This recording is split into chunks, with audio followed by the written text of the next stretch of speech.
Hello guys, Jonah here, and we are back with another video doing Lightblinded Vanguard on Mythic as Unholy DK. So here on pull, you want to target the Commander Lightblood of all of your cooldowns, potion. Make sure you're using Potion of Recklessness if your stats are good for it, and make it proc Mastery. Mastery is really important. So on start, you want to position yourself so your Necrotical hits every target. Commander is also really good because it doesn't get Divine Shield on the start, so you can start pumping earlier. You always want to Festering Site, preferably all three of them, but at least like here, I will refresh on two. No biggie. The other guy is out, so like he's not taking like any damage besides the dot, so it's pretty fine. Here the charge, try to not get hit by it. Like I did get hit by it there, but like on start, full HP, last cooldowns, like I don't think it's any difference, especially because like the hitbox is Yankee. Here you need to dodge shields. As Unholy DK, like on this fight, I like to like always stick to targeting the red guy, Lightblood, and also swap on Bellamy whenever the guy is away, basically, because Bellamy is the highest HP target and is the target that will usually live the longest in your fight. So you want to minimize that if you're doing the strategy that everybody's doing right now with killing the red guy fast. You really need to make sure that Bellamy is also getting at least hit a bit to be low. So here red guy gets pulled away. We'll have soak, so I'm assigned to soak 2, which will be away from the boss, which is unlucky, but what can you do? Melee is not ideal in this fight. You hit your Scourge Strikes, try to resist your Beautify CDs, always have some defensive, like, whenever red does ult, that is the most dangerous part of the fight, at least for me, at least it felt like that. So you always want to have some defensive here. I wait for my Festering extension, so I hit all 3. So I don't need to, like, reapply it on the red guy that was having ult. Here we are pulling the bosses, so you can bait the Aura of Peace. During Aura of Peace, you cannot basically hit any of the bosses that are inside of the circle, as you will see when the Aura of Peace happens. So you pretty much want to, like, here, stack, bait the tornadoes, and run out. Try to hit on the way, but as soon as the cast of Aura of Peace finishes, you fuck off with damaging. Like, basically, like, you will die, or you will get silenced, which is going to result in even more loss damage, like here. I waited. Now I'm swapping on Commander again. Here I press DT just so I keep my cooldowns flowing because you'll see it in the end of the fight, like it gets really tight, especially with cooldowns. So you want to press your cooldowns on cooldown, do as much damage as possible, and obviously always position to hit as many targets as possible during your big cooldowns with army. So like here, at least on this boss, like I always decided to hit Epidemic. Never hit Epidemic actually. Sorry, that was I'm miswording. I think that prior damage of coil is way better than just epidemicing all of them for a little bit because they're never stacked. So you never get the full value of actually epidemicing on 3 targets, even though it's actually correct, unless you're in army, obviously, which you want to necrotic always. Here, I am Z because it was assigned. I'm positioning, so I hit both of the bosses, really important.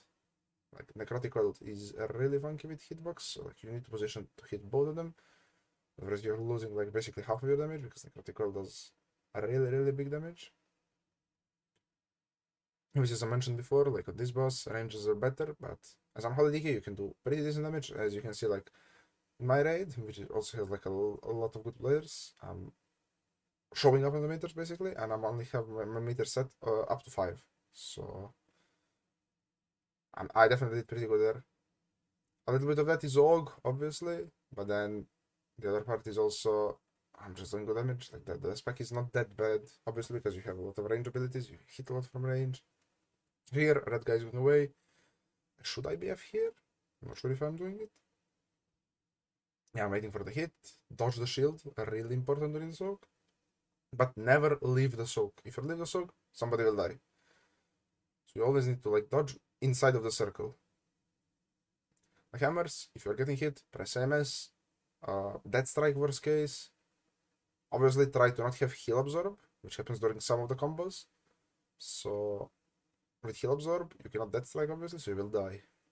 On one of the pulls, I died like a noob basically, just because I thought like, okay, I'm just gonna death strike, get hit by hammer, but then I had heal absorb because I went too close to the ultimate of one of the bosses, and I basically died for it. That was really stupid. So here again, we are baiting tornadoes. You pop your cooldowns, like these cooldowns are a bit scuffed, but you need to pop them in order to get the cooldowns, which will help. See there, I silence myself. Not good at all. Like basically I cannot press any button.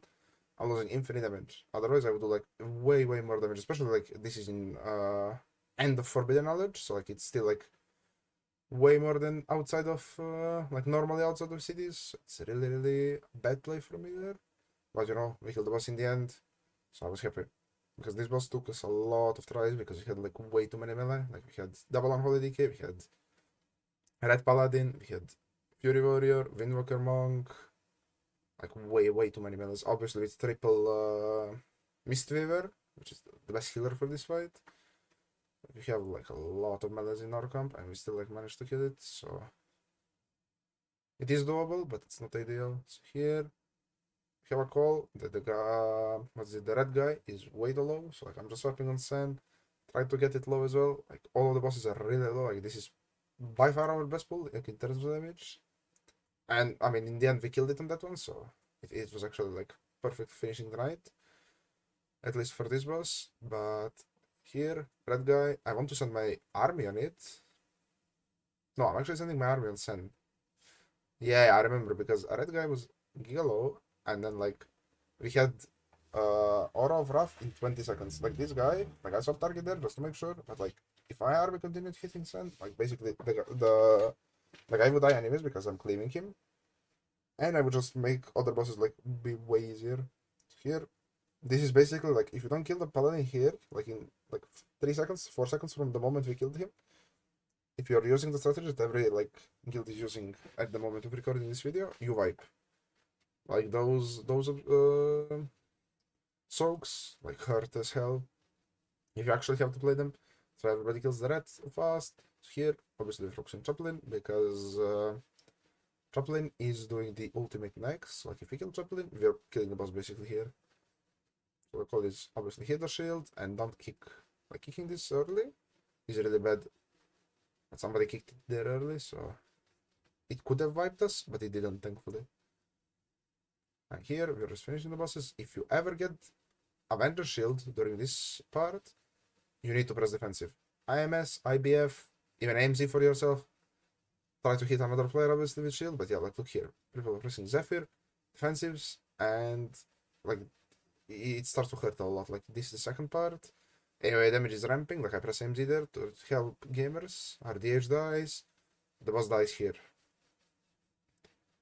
For this boss, I was playing Unholy Sunlane build, because I think Sunlane is way better on this boss. Like the good damage to coil, like the addition to coil and everything,